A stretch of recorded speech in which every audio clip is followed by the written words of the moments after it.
ఇప్పుడు గతించిన కాలం, మిగిలిన కాలం, గతించిన కాలం, మిగిలిన కాలం. జపన్య గ్రంథంలో నుంచి 2వ అధ్యాయం 1వ వాక్యం చూద్దాం.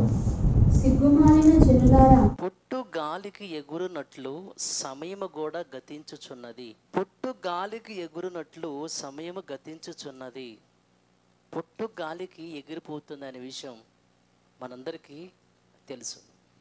అంటే గాలి వచ్చినప్పుడు దుమ్ము ధూళి పుట్టు ఎలా ఎగురుతుందో చాలాసార్లు మనం చూస్తాం.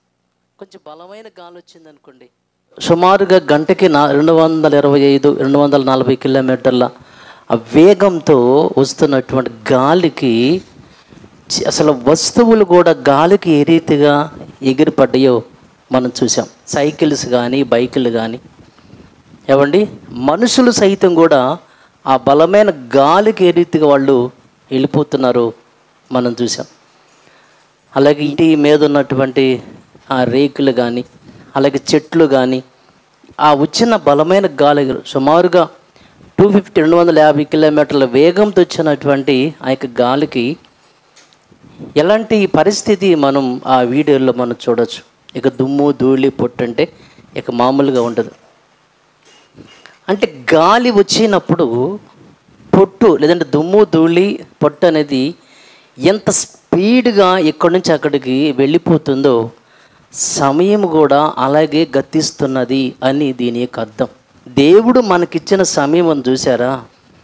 దేవుడు మనకి ఎప్పుడు ఇచ్చాడు? ఈ గర్భంలో ఉన్నప్పుడే దేవుడు మనకి ఆయుష్ కాలాన్ని రాసుకున్నాడు. అంటే ఎప్పుడు పుట్టాలి, ఎంతకాలం మనం భూమి మీద బ్రతకాలనేది తండ్రి తన గ్రంథంలో రాసుకున్నాడు. ఈ గ్రంథంలో లిఖితములాయను అని ఉంటుంది. అంటే మనం అమ్మ గర్భంలో ఉన్నప్పుడే మన యొక్క జన్మదినంతో పాటు అలాగే మన యొక్క మరణ దినం కూడా. ఏదైనా ఒక వస్తువుని, ఒక మందుని, ఒక మెడిసిన్ని, ఒక ప్రోడక్ట్ని ఉత్పత్తి చేసేటప్పుడు వాళ్ళు ఏం చేస్తారంటే మ్యానుఫ్యాక్చర్ డేట్తో పాటు ఎక్స్పైరీ డేట్ కూడా ముద్రించి మరీ బయటికి వాళ్ళు విడుదల చేస్తారు. ఏదైనా మనకు ఒక ట్యాబ్లెట్, మనందరికీ తెలిసిన ట్యాబ్లెట్ ఏంటంటే డోలో అనుకోండి. సో అది కనుక మనం అది కొంటే దాని మీద ఇది ఎప్పుడు తయారు చేయబడింది, ఎప్పటి వరకు పనిచేస్తుంది, దానికి ఎక్స్పైరీ డేట్ కూడా దానిలో ముద్రించి మరీ ఇస్తారు. అలాగనైనా దేవుడు కూడా మనలను తల్లి గర్భంలో నుంచి బయటికి తీసే ముందే ఆయన మనకి మ్యానుఫ్యాక్చర్ డేట్తో పాటు ఎక్స్పైరీ డేట్ కూడా దేవుడు వ్రాసుకుంటాడంట. అర్థమైందండి? అందుకే మన వాళ్ళు సమాధి మీద ఏం రాస్తారు? జననం, మరణం. ఈ మధ్య ఉన్న కాలాన్ని దేవుడు తన గ్రంథంలో వ్రాసుకున్నాడు. సో మనం ఎప్పుడు పుట్టాలో అప్పుడే పుడతాం, ఎంతవరకు మనం ఉండాలో అంతవరకే ఉంటాం. అంతకు మించి బ్రతికి అవకాశం మనకి లేదు. ఒకవేళ మనం ఎక్స్ట్రాలు చేసి మనం చేసే పాపాలు ఎక్కువైనాయి అనుకోండి, అప్పుడేమవుతుందంటే కొంచెం ముందే పోతామని కూడా ప్రసంగి 7వ అధ్యాయం 17వ వచనంలో చాలాసార్లు మనం విన్నాం. అంటే మనకి దేవుడు ఒక 100 పాపాలు చేసే అవకాశం ఇచ్చాడు అనుకోండి, ఇక వరుసనే మనకి బాప్తిజం పొందిన తర్వాత ఇక మనకి కౌంట్ డౌన్ అనేది ఆల్రెడీ స్టార్ట్ అయిపోయింది అనుకోండి, ఇంక ఇప్పుడు ఏం లేదులేండి. అంటే ఇక్కడ ఉన్న విషయం, నువ్వు చేసే పాపాలు ఎక్కువైనాయి అనుకోండి, నువ్వు త్వరగానే పోతావు.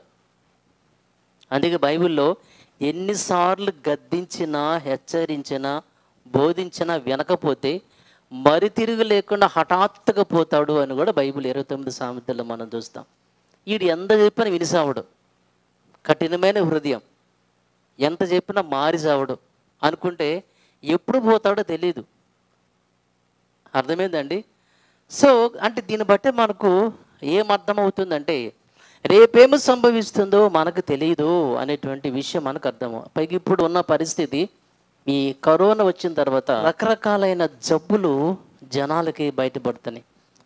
గుండెకి సంబంధించిన జబ్బులు కానీ, కిడ్నీకి సంబంధించినటువంటి జబ్బులు కానీ, లివర్లకు సంబంధించిన జబ్బులు కానీ, ఊపిరితిత్తులకు సంబంధించినటువంటి జబ్బులు కానీ, అలాగే బ్రెయిన్కి సంబంధించినటువంటి జబ్బులు కానీ, నరాల బలహీనతని, రకరకాల జబ్బులు, కొత్త కొత్త జబ్బులు వస్తున్నాయి ఇప్పుడు. ఏంటంటే కరోనా తర్వాత ఇన్ని రకాల చిన్న చిన్న పిల్లలకి చిన్న చిన్న వాళ్ళకి 20-30 సంవత్సరాలు ఉన్న వాళ్ళకి 15 ఏళ్ల నుంచి ఈ రకరకాలైనటువంటి జబ్బులు, క్యాన్సర్లు ఇవన్నీ కూడా మనం చూస్తున్నాం. కాబట్టి ఎప్పుడు పోతామనేది మనకి తెలియదు, సమయం అలా ఉంది. కాబట్టి అందుకని సిగ్గుమాలిన జనులారా కూడి రండి, పొట్టు గాలికి ఎగురునట్లు సమయం గతించుచున్నది, విధి నిర్ణయము కాకమునిపి యెహోవా కోపాగ్ని మీ మీదకి రాకమునిపి మిమ్మును శిక్షించుటకై యెహోవా ఉగ్రత దినము రాకమునిపి కూడి రండి. అంటే విధి నిర్ణయము కాకమునిపి అంటే దేవుడు మీకు ఇచ్చినటువంటి కాలం చూసారా, ఈ కాలం అయిపోయి మీరు దేవుని యొక్క ఉగ్రతకు పాలవక ముందే, మీరు చనిపోగానే మనందరి మీదకు దేవుని ఉగ్రత అనేది ఖచ్చితంగా వస్తుంది, నిత్య నరకం. కాబట్టి ఆ భయంకరమైన శిక్షకు మీరు వెళ్ళక ముందే మీరేం చేయాలంట? కూడి రండి, మారు మనసు పొందండి, బ్రతుకును మార్చుకుని చావండి. దేవుడు మీకు ఇచ్చిన ఆయుష్కాలం ముగించక ముందే, అంటే ఈ యొక్క ఆయుష్కాలం అనేది ఎంత త్వరగా గతిస్తున్నది అనేది మీకు అర్థం అవ్వాలి. అంటే సమయం అనేది ఎంత త్వరగా గతిస్తుందో, అప్పుడే 20 ఏళ్ళు అయిపోయినాయా, అప్పుడే 30 ఏళ్ళు అయిపోయినాయా, నాకు అప్పుడే 40 years అయిపోయినాయా, నాకు అప్పుడే 50 years అయిపోయిందా, నాకు అప్పుడే 55 ఏళ్ళు వచ్చేసినాయా, నాకు అప్పుడే 60 ఏళ్ళు వచ్చేసినాయా, అంటే అది ఎంత త్వరగా గతిస్తుందో మీకు అర్థం అవ్వాలి. యోబు గ్రంథం 7:6 వచనంలో, నా దినములు నేతగాని నాడి కంటేను వడిగా గతించుచున్నవి. ఇక నేత నేసే వాళ్ళ దగ్గరికి మీరు గనక వెళ్ళి చూస్తే మీకు అర్థమవుతుంది. నాడి ఎంత స్పీడ్గా అటు ఇటు వస్తుందో అంత స్పీడ్గా మన యొక్క దినాలు గతించుచున్నవి అనేది మీకు అర్థం అవ్వాలి. నాకు అప్పుడే 40 ఏళ్ళు అయిపోయినాయా, 50 ఏళ్ళు వచ్చినాయా, 60 years అయిపోయినాయా అని మనము అనుకునే లోపు ఇంకొక 20 ఏళ్ళు అయిపోతున్నాయి. అంటే మన ఈ ఆయుష్కాలం అనేది ఎంత స్పీడ్గా వెళ్ళిపోతుంది అనే విషయం మీకు అర్థం అవ్వాలి. అదే అధ్యాయం 8 చూద్దాం. మనము నిన్నటి వారమే మనకు ఏమీయో తెలియదు. అంటే మనము నిన్నటి వారమే అంటే ఈరోజు ఏ వారం చెప్పండి? ఈరోజు ఏ వారం? ఆదివారం. అంటే ఈరోజు మనం ఉన్నామా? ఏమండి, మనము నిన్నటి వారం అంటే నిన్నటి వరకు మనం బ్రతికే ఉన్నాం. మరి ఈరోజు కూడా మనం బ్రతికి ఉండాలి, బ్రతికాను అని మనం కన్ఫర్మ్ చేసుకోవాలంటే రాత్రి 12 దాటాలి. అంటే రాత్రి 12 వరకు మనకు తెలీదు. అంటే శనివారం రాత్రి 12 దాటింది కాబట్టి అమ్మ శనివారం గతించిపోయింది. ఇప్పుడు మరి నేను నిన్నటి వరకే బ్రతికున్నా, మరి ఈరోజు రాత్రి 12 దాటితే కానీ చెప్పలేను నేను. అందుకని మనము నిన్నటి వారమే, మనకు ఏమీ తెలియదు, భూమి మీద మన దినములు నీడవలే ఉన్నవి. అంటే ఉదయాన్నే సూర్యుడు కనుక మనం చూస్తే ఆ సూర్యుడు వచ్చినప్పుడు మనకి నీడ గంటకి మారుతూ ఉంటుంది, స్పీడ్గా. సాయంత్రం అయ్యేలోపు ఆ పక్క ఉండాల్సిన నీడ ఇటు వచ్చేస్తుంది. అంటే అది ఎంత స్పీడ్గా వెళ్తుందో, భూమి మీద మన దినములు నీడ వల్ల అంటే అంత స్పీడ్గా మనకి దినాలు గతిస్తున్నవి అనేది యోబు గ్రంథంలో దేవుడు రాయించాడు. 9వ అధ్యాయం 25 చూద్దాం. పరుగు మీద పోవువాని కంటే నా దినములు త్వరగా గతించుచున్నవి. ఏమర్థమైంది? పరుగు మీద పోవువాని కంటే నా దినములు త్వరగా. ఇప్పుడు సహజంగా అప్పుడప్పుడు పరుగు పందాలు పెడతారు, 100 మీటర్లని 1000 మీటర్లని ఇట్లా పరుగు పందాలు. ఇక్కడి నుంచి వాడు గోలుకి చేరాలి, అవతలకి ఒక 300 మీటర్లు లేదంటే ఒక 100 మీటర్లు. అంటే ఇక్కడి నుంచి వాడు స్టార్ట్ చేసి వాడని అంటుకోవాలి అనుకోండి. పరిగెత్తేవాడు వాడు వెళుతున్నప్పుడు వాడు ఎంత స్పీడ్గా గమ్యాన్ని చేరాలనుకుంటాడో అంత స్పీడ్గా మనకి దినాలు గతిస్తున్నవి అనేది బైబిల్ చెప్తున్న మాట అండి. చాలా కాలం బ్రతుకుతానులే అనుకుంటే బ్రతుకు మీద ఆశ కలిగి ఏదో సంపాదించాలన్నటువంటి కోరికలు ఉంటాయి మనకి.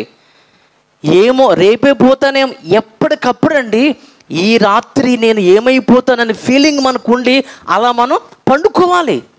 పొద్దున్నే చెప్పలేం కదా. ఏమండి, పరుగు పెట్టేవాడికి ఎంత త్వరగా వాడు గోల్ చేరుకుంటాడో మన దినాలు కూడా అంత త్వరగా గతిస్తున్నవి అని అర్థాన్నిచ్చే మంచి మాటను దేవుడు రాయించాడు. ఆ తర్వాత 26 రెల్లు పడవలు దాటిపోవునట్లు అవి జరిగిపోవును. చాలండి. మీరు ఎప్పుడైనా సరే పడవెక్కారా? ఆ రేవికి ఈ ఒడ్డు నుంచి ఆ ఒడ్డుకి వెళ్ళాలంటే చిన్న చిన్న పడవలు పెడతారు. ఆ పైన దాటాలంటే మధ్య మధ్యలో రెల్లు ఈ మొక్కలు ఉంటాయి. అంటే ఆ రెల్లు అంటే మీకు తెలుసు కదా, ఇంటి మీద ఇదివరకు రోజుల్లో ఇంటి కప్పు మీద వేసేటువంటిది. అవి రేవుల్లో ఉంటాయి. సో మనము పడవకి వెళ్తున్నప్పుడు ఆ యొక్క రెల్లు మొక్కలన్నీ కూడా మనల్ని అవి దాటుకుంటూ పోతూ ఉంటాయి. రెల్లు పడవలు దాటిపోవునట్లు అవి జరిగిపోవును అంటే అంత త్వరగా జరిగిపోతుంది మనకి దినాలని చెప్పి, ఎర మీదకి విసురున దిగు పక్షిరాజు వలె అవి త్వరపడిపోవును అని చెప్పేసి.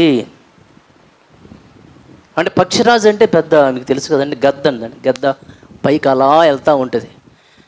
కింద ఏదైనా ఒక మరి కోడి పిల్ల చూసింది అనుకోండి, అస్సలు అక్కడ నుంచి మా స్పీడ్లో సర్ర వచ్చేస్తుంది, అలా పట్టుకుంటుంది, అలా వెళ్ళిపోతుంది. అసలు గద్ద ఎప్పుడు వచ్చింది ఎప్పుడు పట్టుకుందో కూడా తెలియనంత ఫాస్ట్గా జరిగిపోతుంది. ఎప్పుడు వచ్చింది గద్ద, కోడి పిల్లను అలా పట్టుకుంది, అలా వెళ్ళిపోయిందంటే అంత స్పీడ్గా జరుగుతుంది కదండి. అలాగే ఎర మీదికి విసురున దిగు పక్షిరాజు వలె అవి అంటే మన యొక్క ఆయుష్కాలం అనేది ఎంత త్వరగా జరిగిపోతుంది అనే విషయము మీకు అర్థం అవ్వాలి దేవుని పిల్లలారా. ఇక్కడ మనలో చాలామంది 30, 40, 50 ఏళ్ళు, 60 ఏళ్ళు, 70 ఏళ్ళు ఇలా ఉన్నవాళ్ళు ఉండొచ్చు.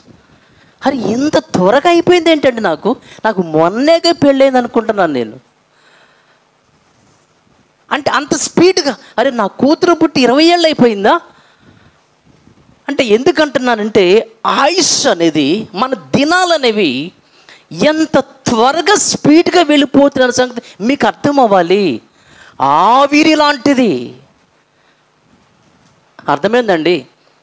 ఏ రీతిగా పక్షిరాజు వచ్చి సర్ర వచ్చేసి అలా పట్టుకుని వెళ్ళిపోతుందో మన దినాలు, మన సంవత్సరాలు, మన యొక్క ఆయుష్కాలం కూడా అంత త్వరగా గతించి, అప్పుడే 50 ఏళ్ళు అయిపోయినాయి, నాకు 55 వచ్చినాయా, 70 ఏళ్ళు వచ్చినాయా అన్నట్లుగా అంత స్పీడ్గా అయిపోతుంది మనకి. చాలా కాలం ముందులే నాకు ఆయుష్ అని మీరు అనుకోకండి. అల్పము మన మానవుని ఆయుషము, నా ఆయువు ఎంత అల్పమైనదో బెత్తడంత అని చెప్తూ నా ఆయుష్ ఎంత అల్పం అంటే ఇదిగో పక్షిరాజు అలా వచ్చేసి అలా కోడిపిల్లని ఈ రీతిగా తీసుకుని పోతుందో అంత స్పీడ్గా మన ఈ ఆయుష్కాలం అనేది గతించిపోతుంది. ఇక 4 రోజులకు పోయామనుకోండి, నా కూతురికి పెళ్ళయింది. ఇంకొక 4 రోజులు పోతే నేను తాతీనైపోతా. అరే నేను అప్పుడే తాతీనైపోయానా అంటే కుదరదండి. ఎందుకని ఆయుష్కాలం అనేది అంత త్వరగా అంత స్పీడ్గా వెళ్ళిపోతున్నప్పుడు మరి మనం ఎలా ఉండాలి ఒకసారి మీరు ఆలోచించండి దేవుని పిల్లలారా. అందుకనే పొట్టు గాలికి ఎగిరిపోనట్లుగా మన దినాలు గతిస్తున్నాయి. కాబట్టి సిగ్గుమాలిన జనులారా, ఎంతకాలం మీరు వాక్యాలు విని అలా మారకుండా ఉంటారు? కూడి రండి, మారు మనసు పొంది రండి. దేవునికి ఉగ్రత మీరు చనిపోయిన తర్వాత అసలు ఉగ్రత అనేది అప్పుడుంది. కాబట్టి దేవునికి ఉగ్రత మీ మీదకు రాకముందే కూడి రండి దేవుని పిల్లలారా. కాబట్టి మన వయసు ఆయుష్కాలం అంతే కూడా అయిపోతున్నప్పటికీ ఇంకా మార్పు చెందని వాళ్ళ మీద ఎలాగ చెప్పండి? ఇప్పుడు కాదులే, కొంచెం పెద్ద అయినాక చూద్దాంలే, కదలే కొంచెం అంటే ముసలుడయిన తర్వాత అప్పుడేమో ఇంకేముందరా నాకు అని చెప్పేసానంటూ ఉంటాడు. అంటే వయసు అయిపోతున్నా సరే మనిషిలో మార్పు లేకపోతే ఏమంటే ప్రసంగి 11:10 లేత వయస్సును నడిప్రాయమును గతించిపోవుచున్నవి గనుక. గతించిపోవటం ఏంటి? గతించిపోతే చాలామందికి నీవన్న 14 ఏళ్ళ బాలకుమారి అంటారు కదండి, ఇవన్న బొప్పి అంటారు చూసారా. లేత వయస్సును నడిప్రాయమును అయిపోయింది. లేత వయసు అయిపోయింది. బాల్య వయసు, యవ్వన వయసు, నడి వయసు కూడా అయిపోయినా ఇంకా మార్పు లేదా మనకంటే? లేత వయసును నడిప్రాయమును గతించిపోనవి గనుక నీ హృదయములో నుండి వ్యాకులమును తొలగించుకొనుము. అంటే నీ వయసు పెరుగుతుంది కానీ నీ బ్రతుకు మారట్లేదు కాబట్టి నీ మనసులో ఉన్నటువంటి వ్యాకులం, చెడు ఉంది, నువ్వు దానిని తీసివేసుకో. నీ దేహమును చెరుపు దాన్ని తొలగించుకొనుము. అంటే లేత వయసు యవ్వన దశ అయిపోయింది, మధ్య వయసు అయిపోతాను సరే, ఇంకా నీలో మార్పు లేదంటే నీ దేహమును చెరుపు దాన్ని తొలగించుకో. మన శరీరాన్ని, మనలను పాడు చేసేది, మనలను అపవిత్రం చేసేది బయట నుంచి ఏమి ఉండదు, మనలోనే ఉంటుంది అది. మార్క్స్ వార్త 7వ అధ్యాయము 20వ వాక్యం చూద్దాం. మనుష్యుని లోపల నుండి బయలు వెళ్ళునది మనుషుని అపవిత్రపరచును. లోపల నుండి అనగా మనుషునిక హృదయములో నుండి దురాలోచనలను, జారత్వములను, దొంగతనములను, నరహత్యలను, వ్యభిచారములను, లోభితనము, చెడుతనములను, కృత్రిమమును, కామ వికారమును, మత్సరము, చెడ్డకండ్లును, దేవదూషణయు, అహంభావమును, అవివేకమును వచ్చును. ఈ చెడ్డవన్నయు లోపల నుండి బయలు వెళ్ళి మనుషుని అపవిత్రపరచునని ఆయన చెప్పాను. ఇవన్నీ నీ దేహాన్ని పాడు చేసేవి. ప్రసంగులు అదే ఉంది. నీ దేహాన్ని పాడు చేసేవాడు నువ్వు విడిచిపెట్టాలి ముందు. నువ్వు అర్థమైందండి? మన బాడీలో ఒక వైరస్ వచ్చిందనుకోండి, అది కరోనా వైరస్ బాడీలో వస్తే వెంటనే మనం ఏం చేస్తాం చెప్పండి?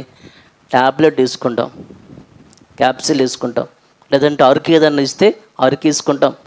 అయినా తగ్గకపోతే ఇంజక్షన్ చేయించుకుంటాం, అయినా తగ్గకపోతే కడుపు కొయ్యమంటాం. ఎందుకని? లోపల ఒక వైరస్ వెళ్ళింది. దాన్ని కనుక చంపకపోతే అది నన్ను చంపేస్తుంది. అంతే కదండి? ఏదన్నా ఒక రోగం మనకు వచ్చిందంటే అర్థం ఏంటి? ఒక వైరస్ లోనికి వెళ్ళినట్లు.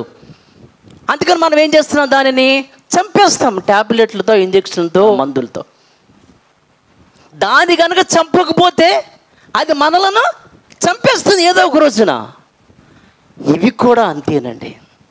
ఒకసారి కొలసీ పత్రిక కనుక మీరు చూస్తే, కొలసీ పత్రిక 3వ అధ్యాయం వచ్చిన 5 అండి. కావున భూమి మీద నున్న మీ అవయవములను అనగా జారత్వమును, అపవిత్రతను, కామాతురతను, దురాశను, విగ్రహారాధనైన ధనాపేక్షను చంపివేయుడి.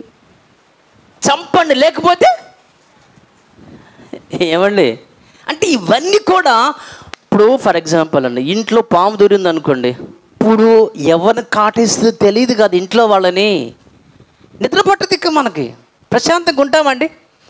ఏదో ఒక రీతికి దాన్ని వెతికి పట్టుకుని మన వల్ల కాకపోతే పాములు పట్టేవాడిని తీసుకొచ్చి బయటకు తోలేంత వరకు మనం ఎంత ప్రయాసపడుతున్నాం కదా, వస్తుంది అది మనలను. అలాంటిదండి మనలో చెత్త కొండి, మున్సిపాలిటీ కొండి, సెప్టిక్ ట్యాంక్ ఉంది కదండి మనందరిలో కూడా. ఏమండి? ఆవేశము, కోపము, ఈర్ష్య, అసూయ, ద్వేషము, పగ, కలహము, కుళుబుతనము, బూతులు, అబద్ధాలు, మోసాలు. బాప్తిసం పొంది కూడా ఈ పనికి వలన వేస్ట్ ఈ మున్సిపాలిటీ కుండీ మొత్తం కూడా లోపల ఉంచుకుని సెప్టిక్ ట్యాంక్ ఇంకా చాలా బాగుంటుందేమో, అప్పుడప్పుడు దాన్ని క్లీన్ చేస్తూ ఉంటాం.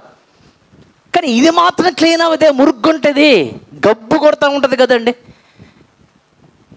దేవుని పిల్లలారా, ఒక పాముని ఇంట్లో కనుక దూరితే దాన్ని చంపే వరకు నిద్రపోవే. ఒక వైరస్ కనుక లోనికి వెళ్తే ఏదో ఒక రీతిగా చంపడానికి నువ్వు ప్రయత్నం చేస్తావే. కానీ నీ మనసులో దూరినటువంటి ఈ భయంకరమైన ఉన్నాయి చూసారా, మరి ఎందుకు పట్టించుకోవట్లేదండి మనం చెప్పండి? బూతులు మాట్లాడుతున్నామని తెలుసు, అబద్ధం ఆడుతున్నామని తెలుసు, మోసాలు చేస్తున్నామని తెలుసు, వాక్యానికి భిన్నంగా జీవిస్తున్నామని తెలుసు, అయినా పట్టించుకోవట్లేదంటే ఏదో ఒక రోజున ఇవన్నీ నిన్ను కాటేస్తే జాగ్రత్త. అంటే నీ నాశనానికి నువ్వే కారణమవుతున్నావు. 1 పేతురు పత్రిక 4వ అధ్యాయం 3 చూద్దాం. మారు మనసు పొంది బాప్తిసం పొందినటువంటి మీ అందరికీ దేవుడు రాయించిన మాటలు ఏంటంటే, బాప్తిసం పొందిన వారలారా, పోకిరి చేష్టలు, దురాశలు, మద్యపానము, అల్లరితో కూడిన ఆటపాటలు, సినిమాలు, షికార్లు, సీరియల్స్, ఇంకేంటి బిగ్ బాస్లు, జబర్దస్తులు, అల్లరితో కూడిన ఆటపాటలు, త్రాగుబోతుల విందులు. ఏడైతే మనకేమైంది, ఒక బోబెడు బిర్యానీ బెడు చాలు, ఆ తాగుబోతుల విందా మనకు అనవసరం. చేయదగిన విగ్రహ పూజలు, ధనాపేక్ష కూడా విగ్రహారాధన సమానం కాబట్టి మొదలైన వాటి యందు నడుచుకొనుచు అన్యజనుల ఇష్టము నెరవేర్చుచుండుటకు గతించిన కాలము ఇక చాలు. ఇక ఆపబ్బాయి, గతించిన కాలం, మిగిలిన కాలం. దేవుడు ఏమన్నాడంటే, నువ్వు బాప్తిసానికి ముందు గతించిన కాలం ఉందే, నువ్వు చేసిన పనికిమాల పనులన్నీ ఇక చాలు.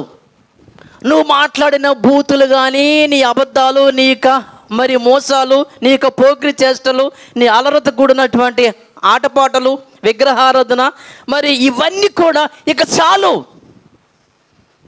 గతించిన కాలము చాలు. బాప్తిసం పొందక ముందు ఇవన్నీ చేస్తా వచ్చావు కదా, గతించిన కాలం ఇక చాలు, ఇక ఆపేసాయి.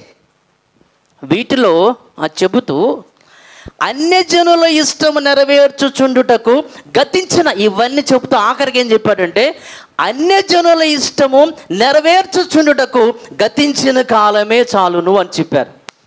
అన్యజనుల ఇష్టం అంటే ఏంటి?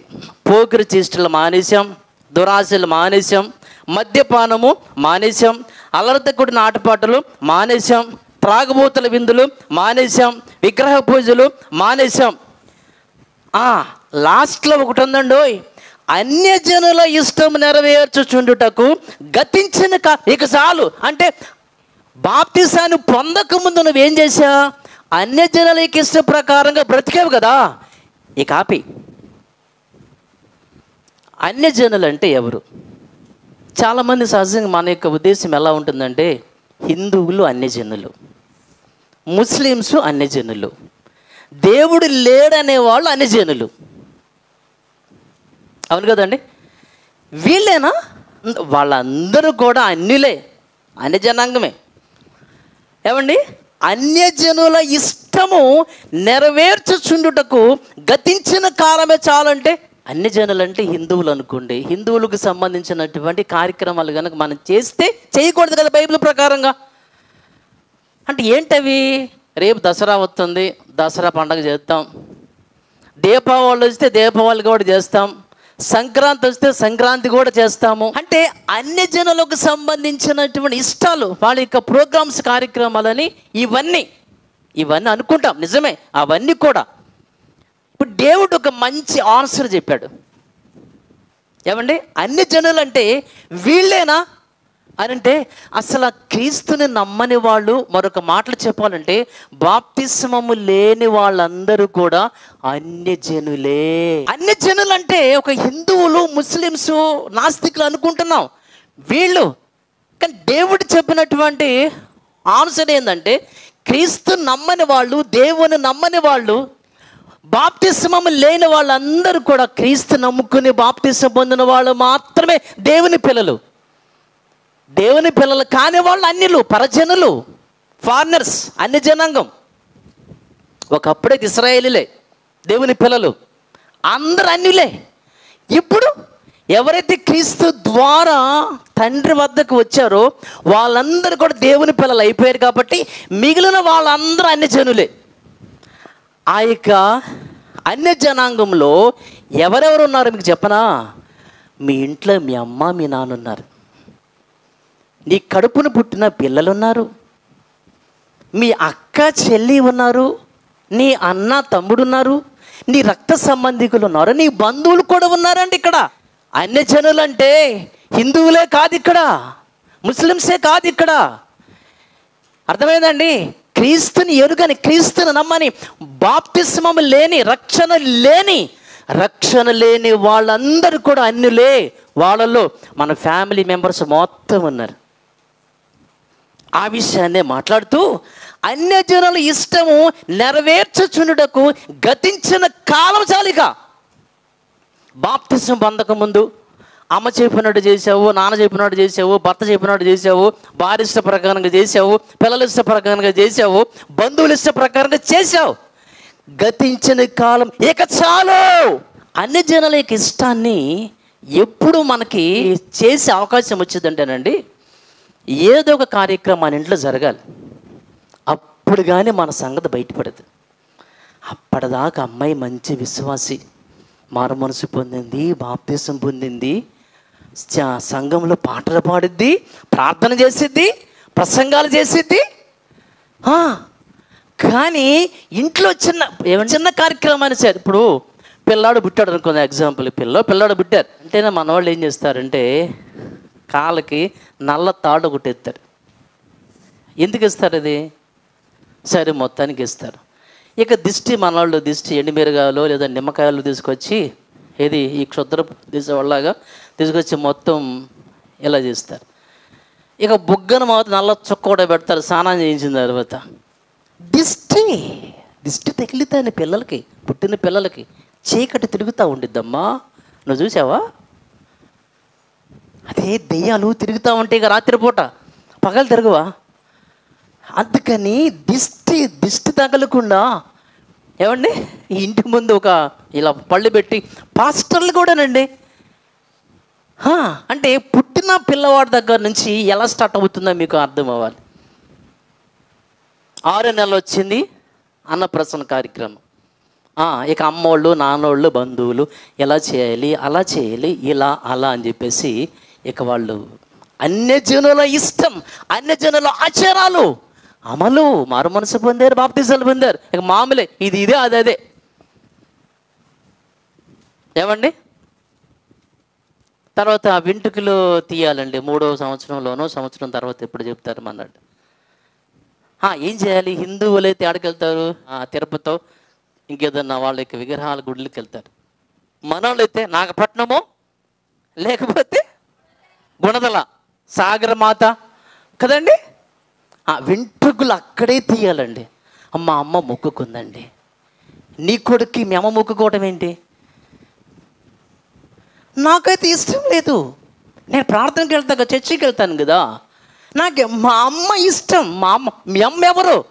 అన్యజనురాలు. నీ అక్క, తమ్ముడు, అన్న, చెల్లి ఎవరు? అన్యజనుల వాళ్ళు. నాకైతే ఇష్టం లేదు, కానీ మా అమ్మ వాళ్ళు మొక్కుకున్నారంటే అని చెప్పేసానంటే, పిల్లవాడిని స్కూల్కి పంపించాలంటే మంచి రోజు చూడాలా, కాలేజీకి పంపించాలంటే మంచి రోజు చూడాలా, పెళ్లి చేయాలంటే మంచి రోజు చూడాలా. అసలు మంచి రోజులు, చెడ్డ రోజులు ఇవన్నీ బైబిల్లో ఉంటాయండి.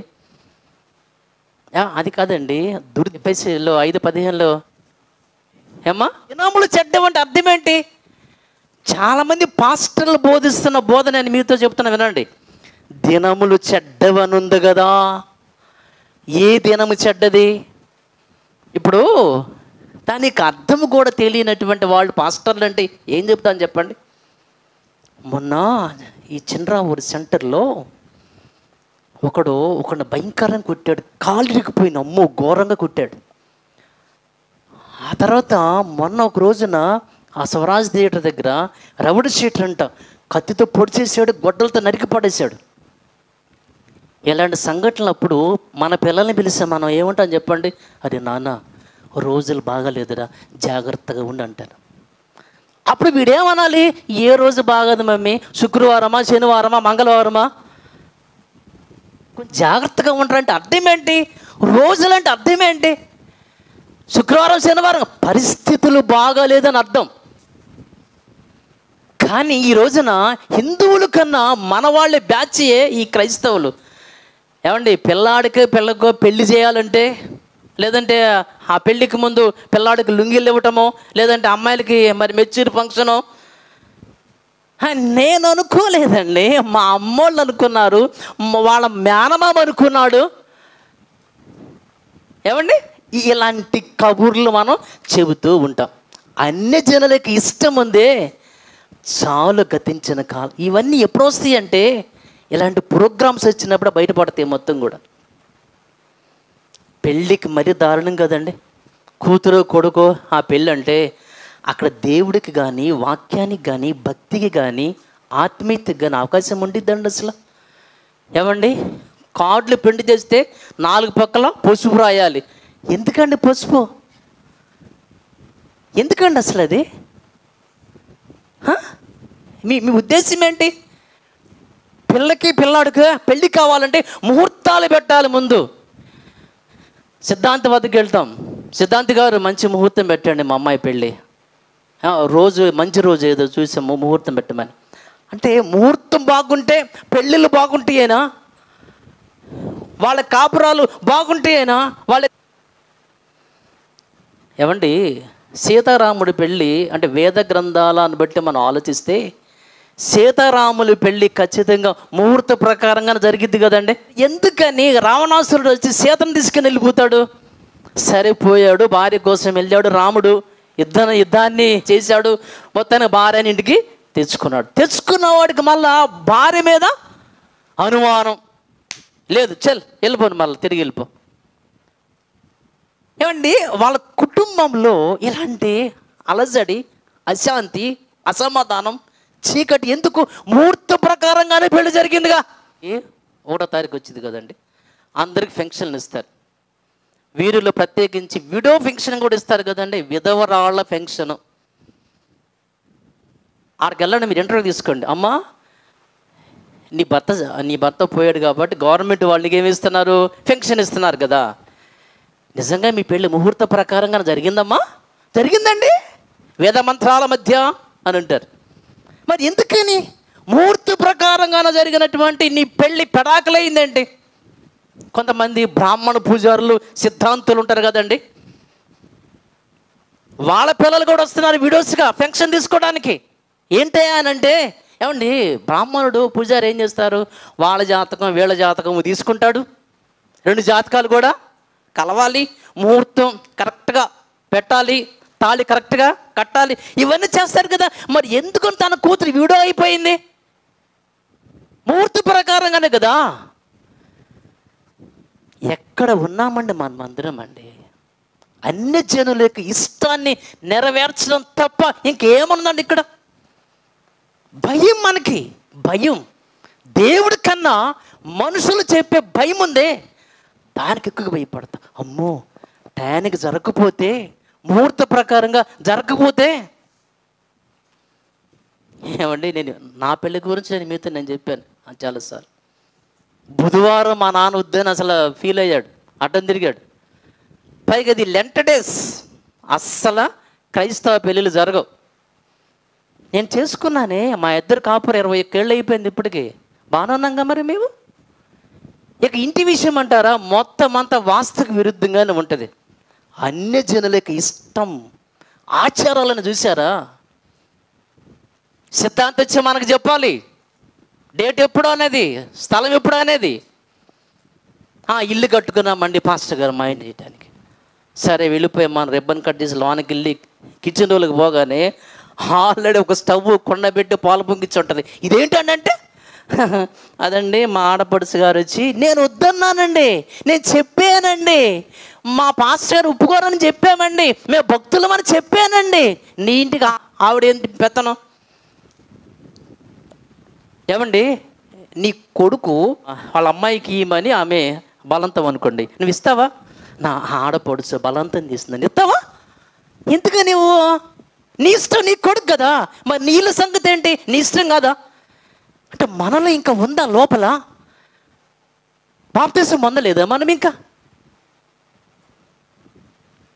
ఏమండి, ఇంకొంతమంది అయితే ఒకసారి చెప్పాను చూసారా, ఒక ఇల్లు ఓపెనింగ్లు ఎలా ఉందంటే, ముందేమో ఆవు తీసుకుని వెళ్తున్నాడు ఒక ఆయన, వాళ్ళ వెనకాల ఆ ఇంటి యజమాని, ఆమె పక్కన ఆమె ఏమో చెంబు తీసుకుని ఉంది, వీళ్ళిద్దరు వెనకాల పాస్టర్ గారు పాడుకుంటూ వెళ్తున్నాడు ఇంటి చుట్టూ తిరుగుతా.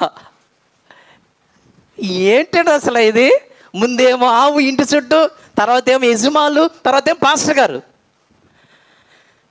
ఏంటని చెప్పేసి అడిగితే వాళ్ళు దశంభాగాలు ఇస్తారండి. నేను ఇప్పుడు వెళ్ళలేదు అనుకోండి, దశంభాగం మానేస్తారుగా. డబ్బుకి కక్కుర్తిపడి డబ్బు కోసం సత్య నమ్ముకున్న వాళ్ళు ప్రపంచవ్యాప్తంగా ఈ రోజున లేరా అండి? ఇలాంటి మనం చెప్పుకుంటూ పోతే చాలానే ఉంటాయండి. మనిషి కనుక చనిపోతే ఇక అక్కడ మామూలుగా ఉండదు పరిస్థితి.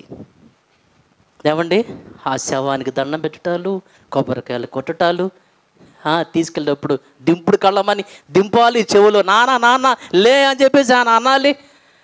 ఇంకా హిందూస్ ఏమో 3వ దినాన చిన్న దినము, 11వ రోజున పెద్ద దినం.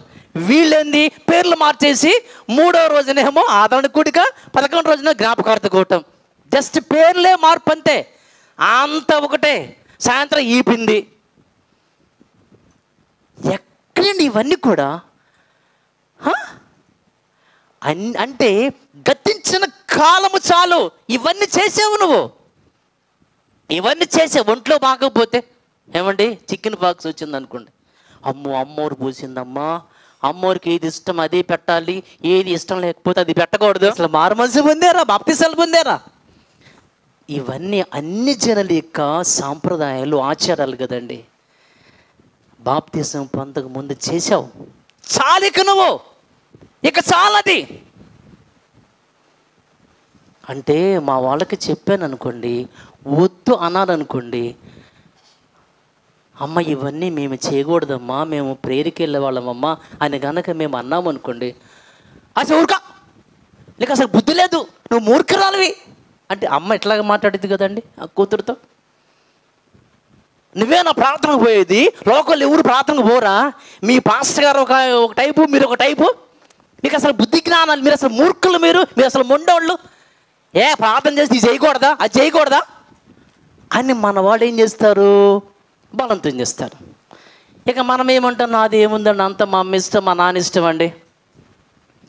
నో అంటామండి. అసలు మనం క్రీస్తు నమ్ముకొని బాప్తిసం పొందిన ఒక దేవుని బిడ్డగా నో అనే దమ్ము, ధైర్యం మీకుంది ఈ రోజున. ఒక విశ్వాసిగా, పరలోకం పోయి ఒక విశ్వాసిగా, అమ్మ నో, వద్దు, కాదు, వీలు పడదు, అలా చేయకూడదు. నీ కూతురి పెళ్ళికి కానీ, కొడుకు నీ పెళ్ళికి కానీ, నీ ఇల్లు ఓపెనింగ్ కానీ, అన్ని జనులకు సంబంధించినటువంటి ఆచారాల విషయంలో మీ బంధువులు మిమ్మల్ని ఇబ్బంది పెడితే నో అంటామండి, వద్దు అంటామండి, కాదు అంటామండి. ఆ దమ్ము అసలు మనకుందండి. అసలు ఇక్కడ డేరుంది మనకు. అసలు మేము అన్నామనుకోండి, లేనిపోయిందండి, వాళ్ళతో మాకు గొడవలు ఎందుకండి, దూరం అయిపోతారండి, మాతో మాట్లాడరండి, మా పెళ్ళిళ్ళకి రారండి, మేము పోతే రారు. ఆ నలుగురి కోసం తప్పట్లేదండి. వీళ్ళందరూ మనల్ని వాళ్ళు చెప్పినట్లుగా జీవించకపోతే దూషిస్తారు వాళ్ళు. వచ్చినమే 4th వచనం, అపరిమితమైన ఆ దుర్వ్యాపారమునందు తమతో కూడా మీరు పరిగెత్తకపోయినందుకు వారు ఆశ్చర్యపడుచు మిమ్మల్ని దూషించుచున్నారు. ఛీ, నువ్వేం విశ్వాసివి, మీ ప్రార్థనే ప్రార్థన, మీ భక్తే భక్త, మీ పాస్టరే పాస్టరా, ఇంకెవరు పాస్టర్లు కాదా? ఆయన చేయట్లేదా, ఈయన చేయట్లేదా, ఆమె చేయట్లేదా? ఇక మనం ఏం చేస్తాం చెప్పండి, బెండ్ అయిపోతున్నాం. అదేమంటే మా అమ్మ, మా నాన్న ఏం చేస్తామండి, గతించిన కాలము చాలు, గతించిన కాలము చాలు. బాప్తిసం పొందక ముందు నువ్వు ఎలా బ్రతికేవో ఆ బ్రతుకుందే అన్యజనులకు ఇష్టాన్ని నువ్వు చేస్తూ వచ్చేవే. మీ అమ్మ నాన్న అక్క చెల్లి అన్న తమ్ముడు వీళ్ళ ఇష్ట ప్రకారంగా జీవించేవే, ఇక అది చాలు. మరి మిగిలిన కాలం ఎలా ఉండాలి? అబ్బో చాలా విషయాలు, అవన్నీ టైం. 4వ అధ్యాయం 1 వచనాలు, శరీరం అందు శ్రమ పడాను కనుక మీరును అట్టి మనస్సును ఆయుధముగా ధరించుకొనుడి. శరీర విషయములో శ్రమ పడిన వాడు శరీరం మందు జీవించి మిగిలిన కాలం, ఇది నోట్ దిస్ పాయింట్, గతించిన కాలం. బాప్తిసానికి ముందు మీకు గతించిన కాలము చాలని చెప్పినటువంటి ఆయన మిగిలిన కాలము ఇక మీదట మనుజ ఆశలను అనుసరించి నడుచుకొనక.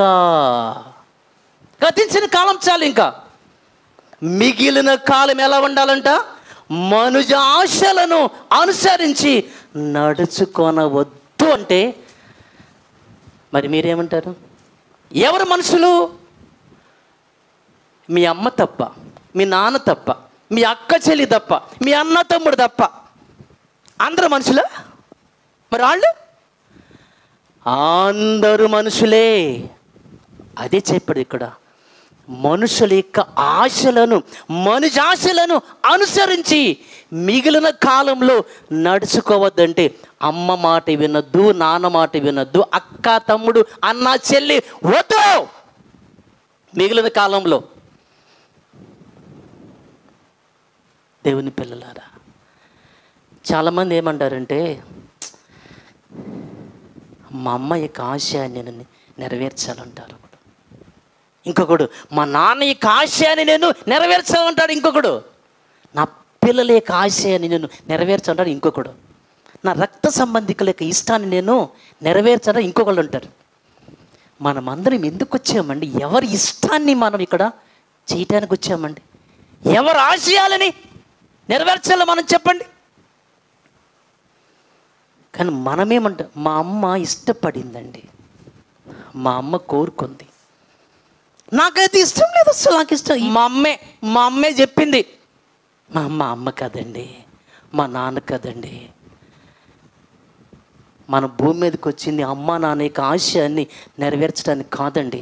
అమ్మ నాన్న లేకపోయినా బ్రతుకుతామండి మనం.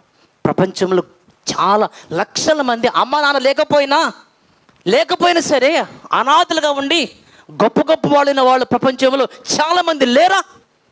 ఎవరి ఆశయానండి? అమ్మ చూసిందంటావు, మరి దాన్ని నా చూసిందంటావు ఏంటి? మరి ఆయన సంగతి ఏంటి? బ్రతుకు తెరువు నుంచి బ్రతకడానికి ఈ విశ్వాన్ని మనకిచ్చినటువంటి దేవునికి ఆశయాన్ని మనం చేయొద్దా? కానీ మనమేమంటున్నామంటే మనుజ ఆశలను. దేవుని పిల్లలారా, ఒకసారి ఒక ఆయన పేరు మోషే గారు, క్లోజ్ చేస్తానండి. వాళ్ళ అమ్మండి ఎలా పెంచిందంటే ఆ అబ్బాయిని సకల విద్యల యందు ప్రావీణ్యత గలవాడైన వాడు మోషే. అలా పెంచింది, పెరిగి పెద్దవాడయ్యాడు. నానా రా, ఈ విద్యలన్నీ దేనికోసము తెలుసా? నేను బాగా చదివించానుగా, లక్షలు పోసారి బాగా చదివించాను కదా. ఎందుకో తెలుసా? ఇదిగో సింహాసనం, ఇదిగో ఐగుప్తు రాజ్యం, ఐగుప్తు దేశం, భోగ భాగ్యాలు, బట్టలు, ధనము, సంపద, రానన్నా ఇదంతా నీకే అని చెప్పినప్పుడు మోషే తను ఏమంటాడు? నిజంగా ఎంత గొప్ప మాట అండి అసలు అది. ఐగుప్తు ధనము కంటే క్రీస్తు విషయమైన నింద. ఏమండి, మిమ్మల్ని అందరిని అడుగుతాను నేను, మీకు ధనము కావాలా, క్రీస్తు విషయమైన నింద కావాలంటే మీరు ఏం చేస్తారు చెప్పండి? మాకు ధనమే కావాలండి అంటారు తప్ప నిందలు పడతామండి? ఒక్క నింద అయినా, ఒక్క మాట పడతామా? సంఘంలో నన్ను అలా అంది, ఇలా అంది, నన్ను తిట్టింది, నన్ను అరిచింది, నా గురించి మాట్లాడుకుంది, నాకు నవ్వింది, హేళన చేసింది, అవమానపరిచింది. డబ్బు ఏమండి? మోషే నిజంగా ఎంత గొప్ప వాళ్ళండి అసలు, భక్తులు ఎంత గొప్ప వాళ్ళండి అసలు. వాళ్ళు నీకు ధనము కావాలా, క్రీస్తు విషయం నింద కావాలంటే నాకు క్రీస్తు విషయం నింద చాలన్నాడు ఆ రోజున మోషే.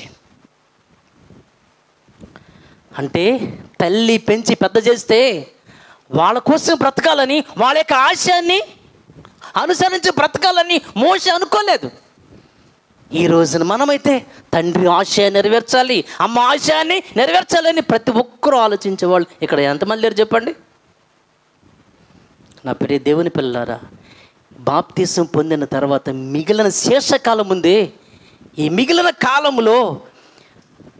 కాలము ఇక మీదట మనుజాశలను అనుసరించి నడుచుకొనక దేవుని ఇష్టానుసారముగానే నడుచుకొనున్నట్లు.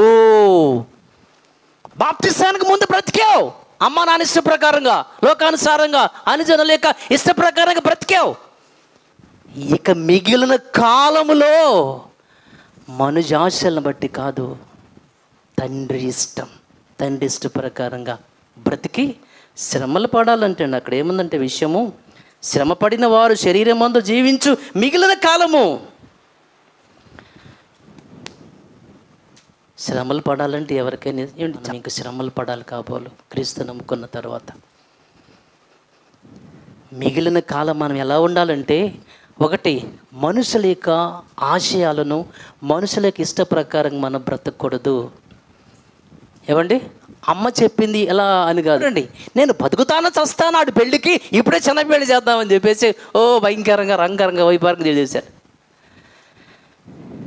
అమ్మలు అలాగే చెప్తారు, నాన్న అలాగే చెప్తాడు, పిల్లలు అలాగే చెప్తారు, రక్త సంబంధికులు అలాగే చెప్తారు. ఎవరి ఆశయాలు నెరవేర్చడానికి మనం ఈ భూమి మీదకు రాలేదండి. తండ్రి ఇష్టం, తండ్రి కోసం మనం వచ్చాం. మిగిలిన కాలంలో తండ్రి ఇష్టం ఏంటండి? అది మనుషులందరూ రక్షణ పొందాలని తండ్రి ఇష్టం అనుకుంటే, సత్యమును గురించి అనుభవ జ్ఞానము కలవారై ఉండాలని దేవునికి ఇష్టం అనుకుంటే, నీ రక్త సంబంధికులకి ఎవరికైనా వాక్యం చెప్తావా? అసలు నువ్వు వాళ్ళని రక్షణలోకి తేవడానికి ప్రయత్నం చేస్తావా? భర్త, భార్య, పిల్లలు, అమ్మ, నాన్న, అక్క, చెల్లి వీళ్ళందరి విషయంలో అది మాత్రం చెయ్యం. అంటే నాకు చెప్పాలని ఉందండి. ఒకసారి ప్రయత్నం చేశానండి పాస్టర్ గారు. అమ్మో ఇంకేమనుందా, నన్ను వాళ్ళు ఎన్ని మాటలన్నారో తెలుసా? లోకంలో అందరి భక్తి వేరే, నీ భక్తి, మీ పాస్టర్ గారి భక్తి వేరే, మా జబ్బాకు నువ్వు ఇవన్నీ కూడా కబుర్లని తిట్టారండి, అరిచారు, హేళన చేశారు, నిందించారు, కొట్టబోయారండి. కొన్ని జనాలు అసలు మాట్లాడిన వాళ్ళు నాతో, అందుకని లేనిపోయింది ఎక్కడ దూరం అవుతారనని నేను చెప్పటమే మానేసా. మా వాళ్ళకి శ్రమలు పడతామని, కష్టాలు పడతామని, బాధలు పడతామని, నిందలు పడతామని, అంటే దేవునికి ఇష్టాన్ని చేస్తే బాధ ఖచ్చితంగా పడతాం. మిగిలిన కాలంలో బాధలు పడాలని బైబిల్ ఉంది ఇక్కడ. ఇంకోసారి, శరీర విషయంలో శ్రమ పడిన వాడు శరీరం మందు జీవించే మిగిలిన కాలము. అర్థమైంది? శరీరం మందు శ్రమ పడుచు మిగిలిన కాలంలో ఏం చేయాలి? దేవుని యొక్క ఇష్ట ప్రకారం కనుక మనం జీవిస్తానండి, మనకి సమాజంలో నిందలు, బాధలు, కష్టాలేనండి. నేను ఇంకా క్లోజ్ చేస్తున్నాను. ఇక ఫైనల్గా చివరిలో చెప్పిన మాట ఏంటంటే, పాపము జోలికి పోవద్దు అని చెప్పారు. ఈ 4 విషయాలను ఈ వచనంలో మనం ఇక్కడ చూస్తాం. గతించిన కాలం, మిగిలిన కాలం. గతించిన కాలంలో నీ ఇష్ట ప్రకారంగా జీవించావు. గతించిన కాలంలో అన్యజనులకి ఇష్ట ప్రకారంగా, లోకానుసారంగా జీవించావు. ఇక నీకు అది చాలు. గతించిన కాలంలో, మిగిలిన కాలంలో నువ్వేం చేయాలంటే, మనుషులకి ఇష్టాన్ని నువ్వు నెరవేర్చొద్దు. దేవునికి ఇష్టాన్ని చేస్తూ శ్రమలు పడు. పాపము జోలికి పోవద్దు, పాపం చేయొద్దు. ఇది మిగిలిన కాలం.